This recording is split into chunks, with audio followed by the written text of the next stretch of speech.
po kayo? Bago po ang lahat, first things first.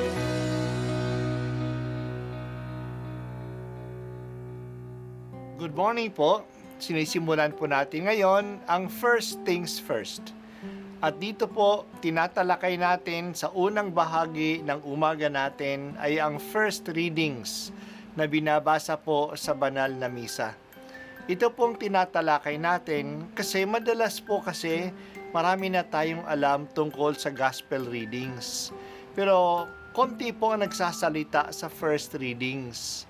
Pero ang first readings, bahagi din po yan ng Biblia, ng banal na kasulatan. Kaya susubaybayan po natin ang mga first readings, basahin po natin at kuminsan kailangan ng basahin ng 2 o 3 beses bago maintindihan kasi hindi po tayo familiar sa mga istorya at sa mga kaisipan na tinatalakay dito. Ang pagbasa mula sa unang sulat ni Apostol San Pablo sa mga taga-Korinto.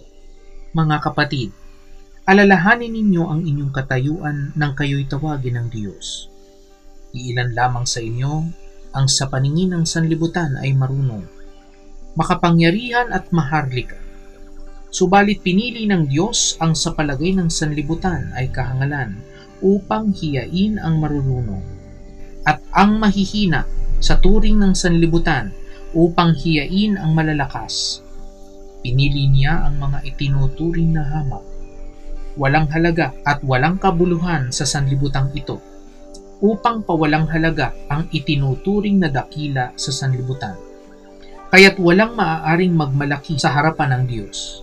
Sa Kanya mula ang ating pakikipag-isa kay Kristo Jesus na ginawang karunungan natin. Sa pamamagitan niya, kayo'y pinawalang sala ng Diyos, pinapaging banal at iniligtas. Kaya nga, tulad ng nasasabi sa kasulatan, ang Panginoon ang dapat ipagmalaki ng may ibig magpalaki. Ang salita ng Diyos. Salamat sa Diyos. Ang Corinto ay isang port city.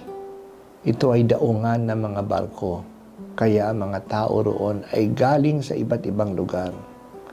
Madalas, mababa din ang moralidad ng mga taga-Korinto. Ang mga tumanggap kay Jesus doon ay hindi yung mga mayayaman o nakapag-aral, kundi ang mga ordinaryong mamamayan na marami ay hindi maganda ang buhay.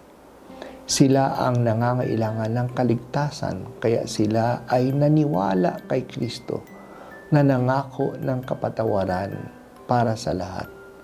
Kaya noong tinanong si Pablo na tingnan nila ang kanilang katayuan noong sila ay tinawag ni Kristo, sumang-ayon sila.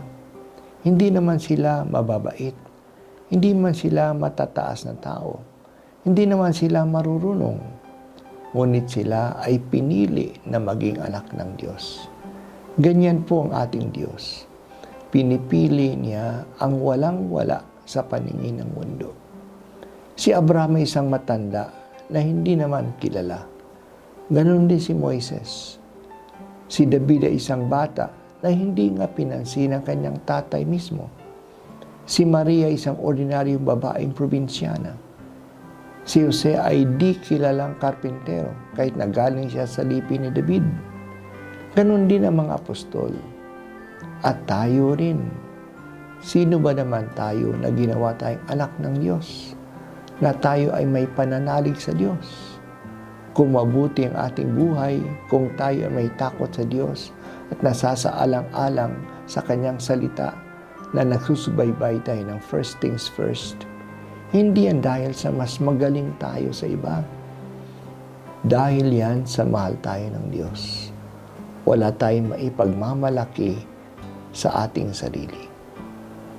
Totoo ang sinulat ni San Pablo. Pinili niya ang mga itinuturing na hamak, walang halaga at walang kabuluhan sa sanlibutan ito upang pawalang halaga ang mga itinuturing na dakila sa sanlibutan.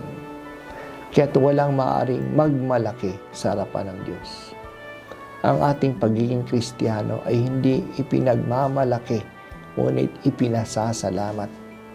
Nakikilala natin ang Diyos at iniibig natin siya, hindi dahil sa tayo ay mabait, kundi dahil sa pinili tayo ng Diyos.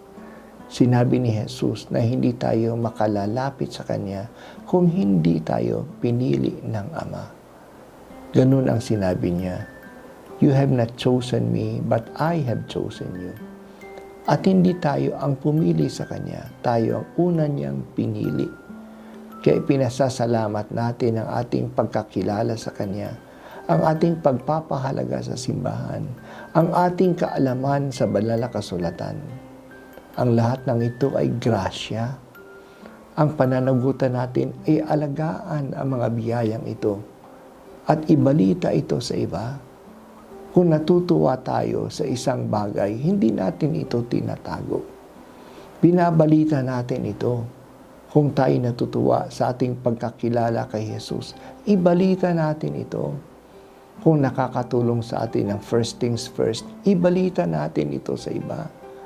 Diyan kumikilos ang ating pagiging misyonero. Sinishare lang natin ang magandang karanasan natin sa Diyos. Mapalad o Diyos ang taong iyong ibinukod. Salamat po sa pagpili mo sa akin na maging iyong anak. Salamat sa mga pagkakataong ikaw ay aking makilala at mapahalagahan. Sino ba naman ako na iyong pinili? Salamat o Diyos. Pahahalagan ko itong biyayang ikaw ay makilala at mapaglingkuran.